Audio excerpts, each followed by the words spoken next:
تعظیماً اس خاتون کا ہاتھ لے کر چوما اور آنکھوں سے لگایا. یہ میری بیوی ہے حیا. وہ اب جوتے پیروں سے نکال رہا تھا. خاتون نے مسکراتے ہوئے اسے دعا دی، عمر میں برکت اور نعمتوں کی بقا کی دعا. وہ مسکراتے ہوئے دوبارہ نقاب کرنے لگی تو وہ سیدھا ہوتے ہوئے بولا، یہاں اور کوئی نہیں ہے، اتار دو. پھر ان خاتون کی طرف اشارہ کرتے ہوئے بتایا، یہ مریم خانم ہے، میرے دوست علی کرامت کی والدہ. حیا کو حیرت کا جھٹکا لگا. اللہ اللہ، یہ تھی وہ حد ہے. جہان نے بتایا ہی نہیں. بہت خوشی ہوئی آپ سے مل کر. وہ واقعی خوشی سے بولی تھی. وہ خاتون مسکراتے ہوئے سر ہلا کر پھر انہیں اندر لے گئی. جب وہ ایک فرشی نشست والے کمرے میں آ بیٹھے تو وہ بہت اشتیاق سے کہنے لگی، مجھے جہان نے بہت دفعہ آپ کے بارے میں بتایا تھا کہ کرامت بے آپ کی ہسبینڈ کی ورکشاپ تھی نا استنبول میں، اب کہاں ہوتے ہیں وہ؟ اس سوال پہ مریم خانم کی مسکراتی آنکھیں ذرا سمٹی. انہوں نے جہان کو دیکھا اور جہان نے حیا کو. کیا غلط پوچھ لیا؟ ان کی ڈیتھ ہو چکی ہے بیٹا. وہ بولی تو آواز سوگوار تھی. اوہ اللہ مغفرت کرے، اسے پچھتاوا ہوا. پھر موضوع بدلنے کی غرض سے بولی، اور آپ کی ایک جٹھانی بھی تھی فریحہ، جہان کو بہت پسند تھی. وہ بتایا تھا اس نے مجھے کہ وہ بہت خوبصورت تھیں. وہ لوگ استنبول میں ہوتے ہیں کیا؟ خانم ہم کھانا کھائیں گے مگر کوئی تکلف مت کیجیے گا، جو بنا ہے لے آئیں. وہ ذرا اونچی آواز سے بولا. حیا خاموش ہو گئی. پھر کچھ غلط پوچھ لیا تھا شاید. ہاں تم بیٹھو، میں کھانا لاتی ہوں. اس کی اپنائیت پہ ان کی پھیکی پڑی مسکراہٹ دوبارہ زندہ ہوئی اور وہ باہر چلی گئی. کتنا بولتی ہو تم؟ وہ جھنجھلا کر اس کی طرف پلٹا جو گاؤں تک یہ سے ٹیک لگائے بیٹھی تھی. جو پوچھنا ہے مجھ سے پوچھ لو مگر ان سے نہیں. تم تو جیسے فوراً بتا دو گے نا. اتنے گھنٹے ہو گئے سفر میں، ایک دفعہ ذکر نہیں کیا کہ تم نے کہ ہم علی کرامت کے گھر جا رہے ہیں. فریحہ نے کئی سال پہلے خودکشی کر لی تھی اور اس سے پہلے اس نے اس کے شوہر کو قتل کر دیا تھا. وہ جو خفگی سے بولتی جا رہی تھی اس کو اس کی بات پہ دھچکا سا لگا. اللہ اللہ، ششدر سی ہو کر اس نے جہان کو دیکھا. مگر کیوں؟ جہان نے اشارے اچکائے. زمین جائیداد کا مسئلہ تھا شاید. یہ لوگ اب یہیں رہتے ہیں. ان کے حالات بھی اچھے نہیں ہیں. علی کرامت آج کل ادھر نہیں ہوتا. لیکن اب یہ ٹاپک ان کے آگے مت چھیڑنا. اوکے میں چپ ہوں. اس نے کندھے جھٹکے.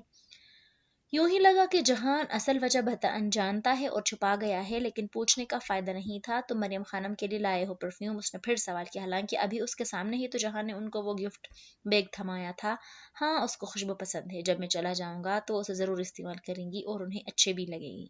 وہ ان کا ذکر بہت محبت اور ادب سے کر رہا تھا. اس کی اپنی مرہ جمیلہ. پھر کھانے کے وقت مریم خانم نے ڈش اس کے آگے کرتے ہوئے کہا، جہان کو بورڈ بہت پسند ہے اور ایران بھی. تمہاری پسند کا پتہ نہیں کیا تم یہ کھا لو گی؟ جی بالکل، اس نے مسکراتے ہوئے کہا. پہلے دفعہ اسے احساس ہوا تھا کہ اسے جہان کے پسند ناپسند کا علم نہیں، کھانے کے بارے میں ہی صحیح. ایران ترک لسی تھی اور بورگ سموسے یا کچوری کی ہی ایک جدید شکل تھی.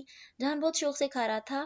وہ بہت زیادہ نہیں، مگر خلوص اور محبت کا بھی اپنا ذائقہ ہوتا ہے. تمہارا کمرہ اوپر تیار ہے، تم آرام کر لو. کھانا کھانے کے بعد وہ ہاتھ دھو کر آیا تو مریم خانم نے کہا. جی. وہ اس بات پہ سر ہلاتا، رومال سے ہاتھ صاف کرتا اور حیا کو ایک نظر جیسے کہہ رہا ہو میں ذرا آرام کر لوں دیکھ کر کمرے سے باہر نکل گیا. حیا نے گردن موڑ کر دیکھا. آدھ کھلے دروازے سے سیڑھیاں نظر آ رہی تھیں. وہ ان پہ چڑھتا اوپر جا رہا تھا.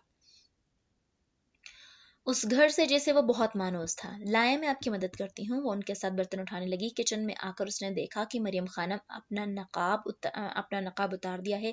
وہ واقعی سیاہ فام تھی لیکن پھر بھی خوبصورت تھی. اور محبت پسندیدگی کو تو نہیں کہتے. عربی لغت میں تو محبت کہتے ہیں کسی شخص کا کسی دوسرے کے نظر میں خوبصورت لگنے کو.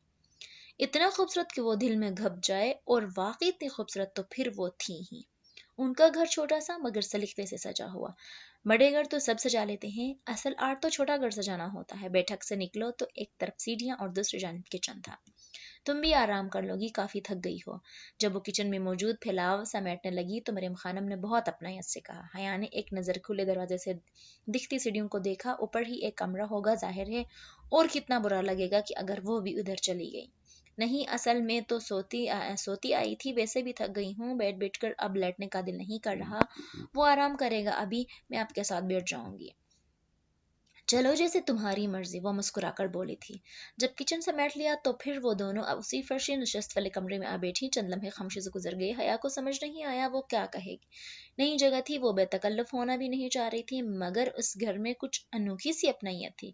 کیا وہ اکثر یہاں آتا رہتا ہے؟ کبھی کبھی آتا ہے. وہ بھی پچھلے 3 سال سے، جب سے اس کا کاروبار اسی جگہ پہ ہو گیا ہے. اس بات پہ حیا نے قرص اس کا چہرہ دیکھا، مگر یوں لگتا جیسے وہ نہیں جانتا وہ کون سا کاروبار کر رہا ہے۔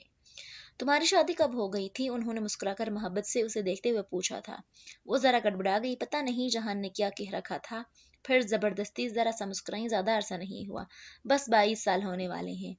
اچھا، اللہ تعالیٰ تمہیں خوش رکھے، مگر وہ مسکرا کر سر ہلاتی دعا دے رہی تھی۔ عربوں کی مخصوص عادت۔ جہان کیا اتنے سال آپ سے کانٹیکٹ میں رہا تھا؟ ہاں، فون کرتا رہتا تھا 2-3 برسوں سے، تو آنے جانے بھی لگا تھا۔ بہت سعادت مند لڑکا ہے، ہمیں کبھی بھی نہیں بھلایا۔ جی، وہ بتاتا تھا آپ کے بارے میں اکثر۔ آپ تو ڈاکٹر تھی نا، میرا مطلب ہے نا۔ ہاں، مگر اب میرے گھٹنوں میں درد رہتا ہے، یہاں ہسپتال جاتی ہوں تو ہر ہفتے اور اتوار، لیکن آج تم لوگ آ رہے تھے اس لیے نہیں گئی۔ یعنی کہ جہان ان کو آنے سے پہلے مطلع کر چکا تھا، لیکن کیا تھا اگر اسے بھی بتا دیتا۔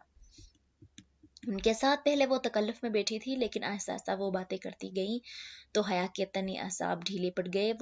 وہ کوہنی بھی پیچھے گاؤں تکیے پہ ٹکائے آرام سے بیٹھ گئی۔ کلیلس کی باتیں، یہاں کے لوگوں کی باتیں، پاکستان کی، زیتون کے درختوں کی، وقت گزرنے کے ساتھ ساتھ اسے مریم خانم کا گھر بہت اچھا لگنے لگا تھا۔